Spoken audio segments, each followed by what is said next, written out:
everyone. Welcome to American Scousers Postmatch. Liverpool 2, Bologna 0, and 3 points come our way in Champions League. We have Brian, Serzi with us. Brian and Trevor and Mecca will dissect the hell out of this game tomorrow night, I'm sure. But I want to give out like a quick reaction to it. Well, Brian, we'll start with you. What do you make of it? I mean, I know in the post-match and stuff, like, like you guys discussed like the lineup and stuff like that. Did the game match the lineup for you? Yeah, I mean, I think I think there was honestly I jumped in probably about a halftime right there by the time I got home. So the second half that I watched, it looked like we had a lot more definitely controlled the tempo of the match in the second half. I mean, there was a couple little moments like niggly moments there, but I think that honestly we did what we had to do. I mean, we came out with a clean sheet and came out with 3 points. I mean, which is our ultimate goal. So no matter what criticism we have of this player, that player, I mean, the end result is what we wanted it to be. How about you, Cersei? I'm sure you're not as positive because you watched the first half as well. I mean, especially like midway, maybe because of how we started the game, right? It was going to be like, oh, this could be like a cruise. And then it was not a cruise. It was more like an actual cruise, whereas hell. What do you make of it? I mean, with the starting lineup, did that translate into the play? No, on paper, definitely not. But when you see that slot doesn't rotate, you can see why. I mean, the players, they still look a little bit, they look jaded a little bit. And it wasn't, I don't think we had any individuals that played bad. I think collectively we just didn't play as well as we should have or could have. It's good to see Sabozla have a good game. I think it was one of his better games. I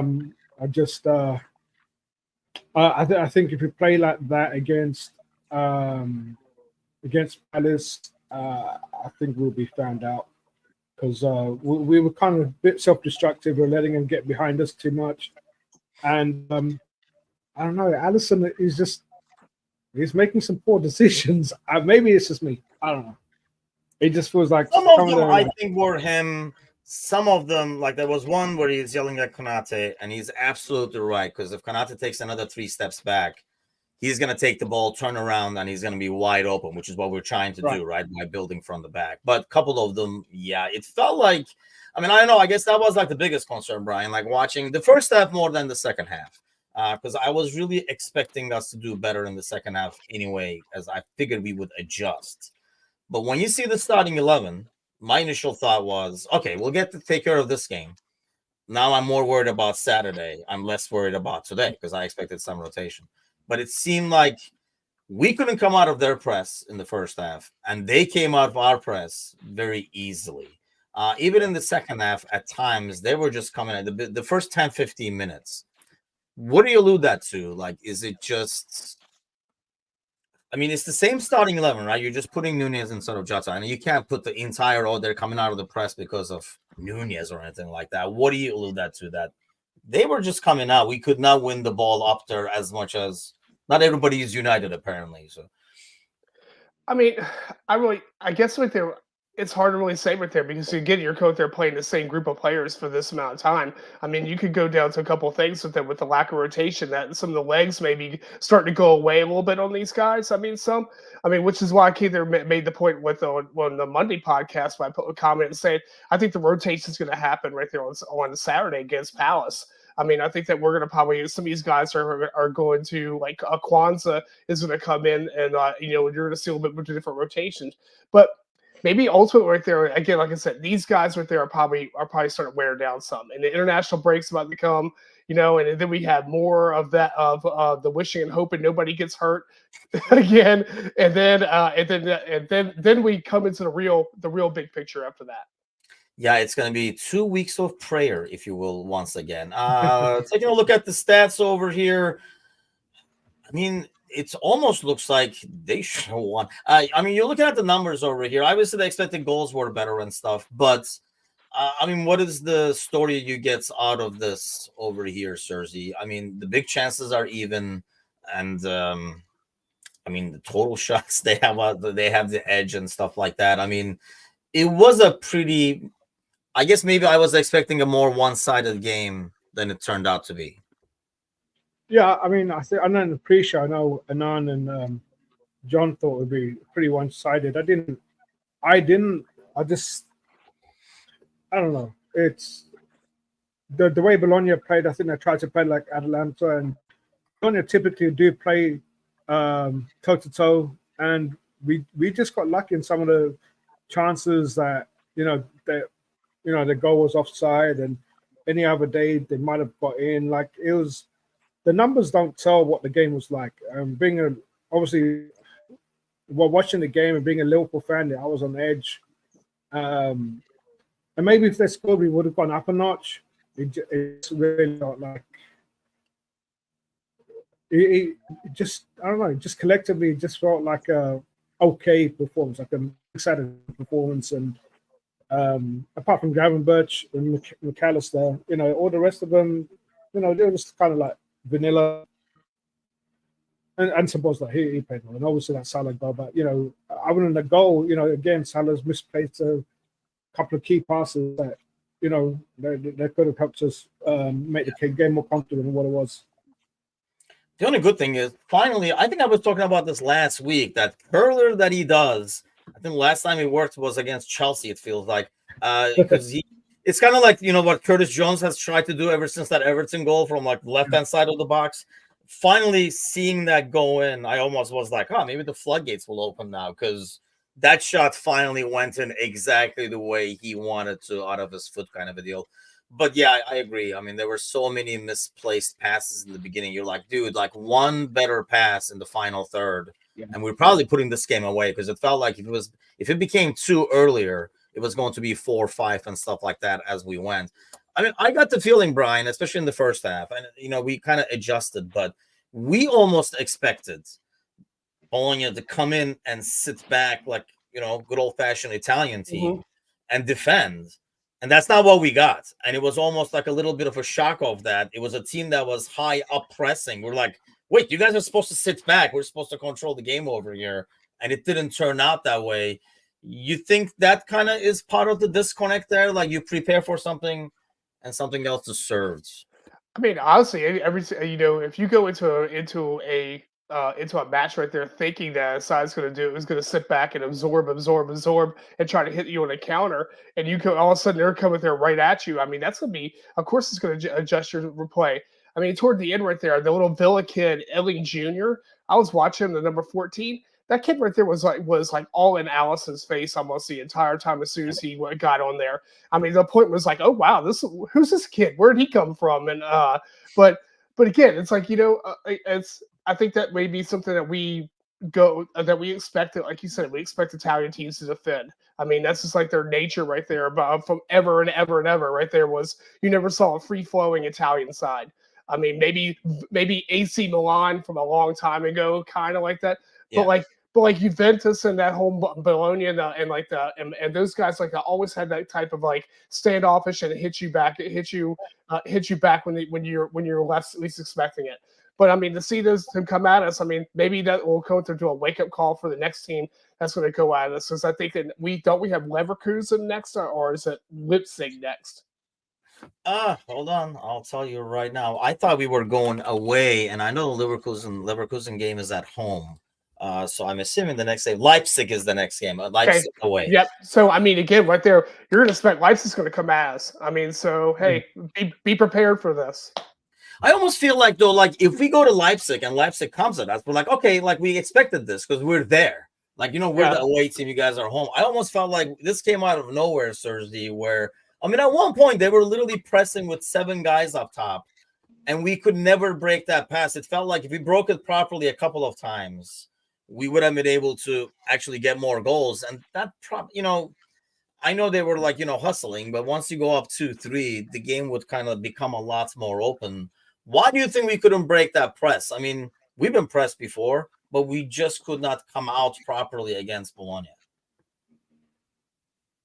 I don't know. I just, like I said, I mean, the passes that you expect Salah to complete weren't coming off. Diaz didn't have his best game of the season, so I think it was just a combination. And I don't know how you guys feel. It just like this season, like playing at home, we're playing a little bit more nervous than we are when we play away. Maybe, but it didn't feel like a home game. That's fair, actually. It didn't. You're right with that. I agree. And hence, we lost to Forest, and it just, I don't know. It just feels like we're playing better away, and it's like the fans seem a little bit tetchy, and the players seem a bit tetchy at home, and it's like we're trying to feed off each other. We're just not helping each other. I mean, this is a rare moment. Saidu's happy. Szoboszlai is fantastic, and no one but Szoboszlai in that 10 position. So, Brian, you can shelf that Trent in midfield talk all the way back in the back of the drawer over there and close that thing shut. But no, actually, honestly, I felt like, Trent, actually, speaking of Trent, talked about this, right? I was listening to him a couple of weeks ago. He was talking about them still learning based on how people attack us or defend us. There's a different scenario for everything. If they do this, we do that and stuff. It almost feels like, obviously, when you do something for 7-8 years, Brian, it's a lot easier to kind of adjust. And I realize these guys are professional players and stuff like that. Well, when the system changes, it's going to take a bit of time. That's why I was expecting a better second half, which we got, because I think the coaching staff had to show this is what they're doing. This means we have to do this. I feel like it's going to take some. These are when we're seeing the growing pains where the team can't figure out how to react. And we kind of needed a halftime to show that reaction. Oh, absolutely. I mean, from going from a Gegenpress into a possession-based system, right there is a lot of learning curves. I mean, especially when you're playing heavy metal football, or my analogy, heavy metal football to yacht rock. I mean, it's a whole different kind of thing to actually learn how to actually take your time, look for the pass instead of being forceful. And I think that's what the problem is. Some of these players I have, like a Szoboszlai, who is more of a forceful type of player. I mean, versus having a creative player, I think that a person like Harvey would probably benefit so much more right there with this type of system, because it's more of a tactical look about, instead of actually hoping that you're going to get these force to move, try to draw somebody into you, and then go back and hit them from the wings, which is what we did basically on our Klopp. I mean, this is right there. If you look at our attacks coming from the middle, going up to the front, and then going out going out into the wings over to a Mo or to a Diaz, versus Trent and Robbo forcing the entire play like Klopp did. So of course it's gonna be a lot of learning curves to go. But I mean, as I said right there, 8 out of 9 wins isn't bad. I mean, and I'm glad you brought that up, because let's kind of take a look at this. We're kind of I see at least a lot of fans kind of bitching and moaning a little bit. But you look at the scores today in the Champions League, and Bayern lost to Villa away at Villa. Atletico Madrid gets hammered by Benfica. Real Madrid lost away. Juventus had to turn the game around. So at the end of the day, are we just freaking being picky, Cersei? We should be taking the 3 points and say 6-2 and move on. Because honestly, if an other team does this, I feel like it's natural, right? We're fans. We're always a bit harsher on our team. But if City did this, Arsenal did this and stuff, we say, oh, you still got to be able to win when you don't play well. But when we do it, we kind of shred it apart.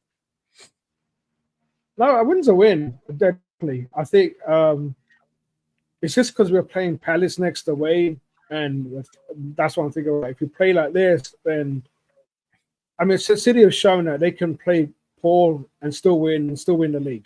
Not last season, they really didn't even come out third and they won the league. And it's like Kazi was saying, Arsenal have never hit 90 points. If Arsenal hit 90 points, and City will 93, 94, how we pushed them. So, and I guess it's the not knowing, and everyone keeps saying, it's a small sample size and we haven't really been tested, but that's not our fault. We didn't make the schedule. The schedule was given, and we're just taking advantage of it. Only barring Forest, but we've done our job, barring that one game. So, we're doing what we're supposed to be doing. No one gave us any chance in hell that, we're going to be as high as we are. And I don't know why the players are still the same. I mean, we just messed up in March. That's just because of injuries. Mhm. Yep. So, and Slot hasn't come in and credit to Slot, he hasn't come in and tried to recreate the wheel and put his own ego down and change, put Allison up front and Salah in goal. He hasn't, he's gone with it. When any decent manager will say, all right, this is a winning system. It just needs minor tweaks. And that's what he's done. And he still gives credit to Klopp. He still mentions Klopp in his press conferences, and that's just credit to him as a person. And he's just quietly getting on with his job. We're just quietly doing what we're doing. And I think it's just us fans that turn it a bit toxic, which is probably. I mean, like, it's another clean sheet. It shouldn't look like it as you watch the game. It didn't look like it was going to end a clean sheet, but it's another clean sheet. And I mean, if you took over this team, Brian, if you took over from Klopp, you would probably look at it and say, okay, these guys constantly concede goals, and then they have trouble getting out of that hole. Just conceding way too many goals for the quality. We got to stop getting goals conceded first. We'll eventually score. And that's what's happening. I guess, we always try to take a current performance and project it to the future and be like what's going to happen against Palace? We can't do this against Palace. But kind of like every game is different. I would actually argue, apart from the tired legs, that's the part that concerns me for Palace. I would argue that I expect a better reaction from the Palace game now, as opposed to us winning this game like 4-0 or something like that. Oh, absolutely. And again, I still think that we're going to see some rotation in this next match. I don't see how we could keep on playing Robbo constantly every single match right there. And I think that's one of my biggest concerns.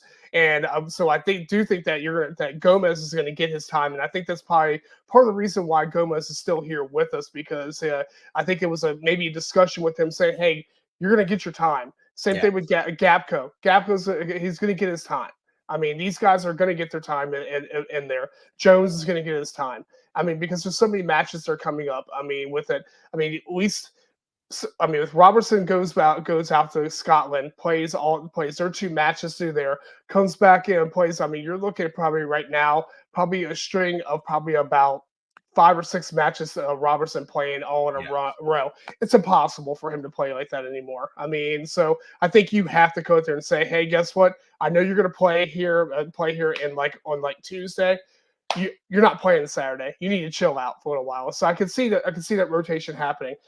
But as far as our play right there, I mean, if I took over right there, I think that you'd have to go in there and basically lower the expectations, first of all, which I think that slots up very well. The second thing right there is slow the tempo down right there, because because of what you saw for the past 8 to 9 years right there was this total mayhem. And look how many players have been worn down from that right there. I mean, through there. And you see what's going to happen right there. And I'm kind of glad that we wound up having a slot that Pep Winters, because what I saw yesterday was pretty atrocious right there with his side playing in the Champions League. And I think that we probably would still be sticking into the same style of running. And I don't think that we'd have the same result the results we've had. Yeah, I mean, maybe we don't know, obviously, and we're not going to know for another 6 months or so, but maybe this will translate into a more energetic team when shit hits the fan in like March and April and stuff, which we didn't get before. That's interesting you say that, by the way, about the expectations. Sergi, is it Slot that lowered the expectations, or, maybe not rated that high, or is it just because automatically everybody said when Klopp is gone, it's a new manager, and automatically everybody declined, lowered the expectations? This is a team that was rolling all the way until March. No, that's exactly what it is. I think by default the expectations lower, because we all kept saying, well, FSG don't put any money in, and we've only got here because of Klopp. And Klopp's definitely knows they turned it around, and it's his team, it's his foundations are all Klopp based. But I mean, he would have had to be a stupid manager to come in and try to change something that's not really broken. And Slot was lucky that he took a team where the manager resigned rather than got fired. Where he took over an all the foundations of that. Isn't that sometimes more difficult though, especially when you're trying to change things? It's a lot. I mean, I've taken over as a manager for like guys who didn't do well, and that was a lot easier for me to change things and because obviously it wasn't freaking working, kind of a deal, as opposed to when I took over for a guy that was considered to be doing well, even though there were a lot of issues. But when you try to address those, everybody thinks, well, everything was fine. What's going on over here? Like, nah, it wasn't. I mean, if you're rock bottom, it's easier to go up. But the core of the team. That's what Ten Hag thinks, but yeah. Well, yeah. But we still look at Alisson, best keeper in the world. Van Dijk, best centre in the world. Salah, best right back and right winger in the world. Best, Trent, probably best right back in the world. Like the core of the team, and you add McAllister to that. The core of the team are world-class players. So as long as your ego doesn't get away, it was just an easy transition, and I think Slot's character helped that. Mm-hmm. I think if Viola took over Klopp, we would have had a higher expectation. But but Slot, no one knew about him. He just came in quiet. Even though he told the whole world as a Liverpool manager before we announced it. After that, he went missing for like 2-3 months, and he just finally did his bit but you can see the training methods, the fact that our players aren't getting injured like they used to be. Don't pull a John on me and jinx shit over here. That's his job in the moment, man. Honestly, like you see, if Windows is in charge, who knows? Like, we'll probably be playing like a 17-year-old centre back with Van Dijk. So it's it's early days, but the fact that he's the first Liverpool manager to win 8 and 9 games, and we're going to keep saying it's early days until when, like December, and then it's like, well, that's a good question. When will we stop saying early days? It's like saying, well, when do you stop saying Happy New Year? There comes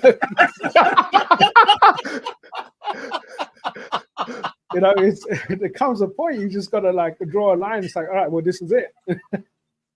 So you guys think? I mean, obviously it's still week 6, especially if we beat Palace. So you're gonna look back, you're gonna win. Force is gonna look like a blimp, but you're gonna have 2 out of 2.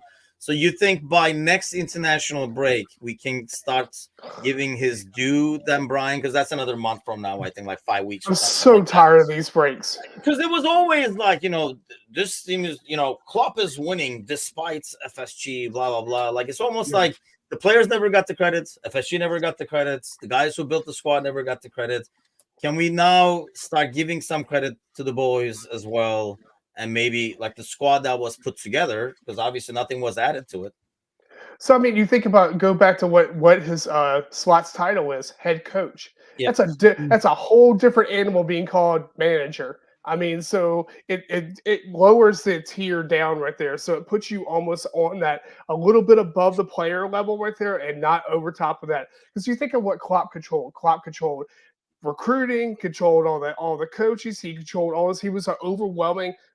A point upon the side. And I feel by the way, if he did that towards the latter years, right, when everybody bailed because they didn't they kind of got sick of working with him, maybe. So he took over those, and I would argue, Brian, that if he didn't, and if he let the guys do their gigs, maybe he wouldn't get as burnt out. Because when you're trying to do your job and then 3 other jobs, right? I mean, we both worked with control freaks before, right there, and we both know. Why, I'm married to him.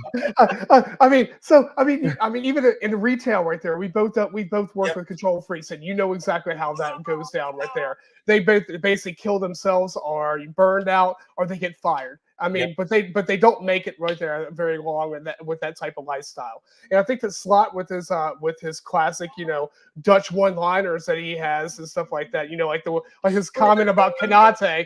I mean, things like that. I mean, things like that. It lowers everything down right there. And I think that these players right there are benefiting from that. I mean, putting an arm around Trent and showing it, doing free kicks with it. There's different things like that. This is a different mentality. And I think that when am I going to say what there is that it's still early days?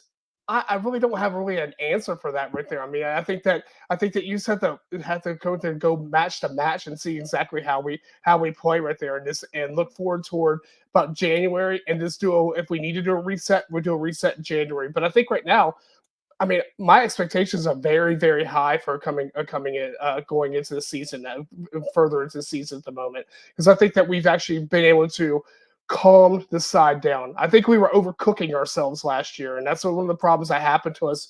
Like we're talking about, toward April, and it's even the season before that we overcooked ourselves, and I think that we're not going to do that this year. I think that we have a good solid coast that we can make. Yeah, I hope so. I'm trying to keep the expectations still like low, not get overexcited, but kind of like what Sir D was saying, you can only play the games that are in front of you, and we've been doing well with it except one. So, but at the end of the day, 2-0, another clean sheet, a slot special, as I like to start calling it. So we do get that, another clean sheet, 6 points in 2 games.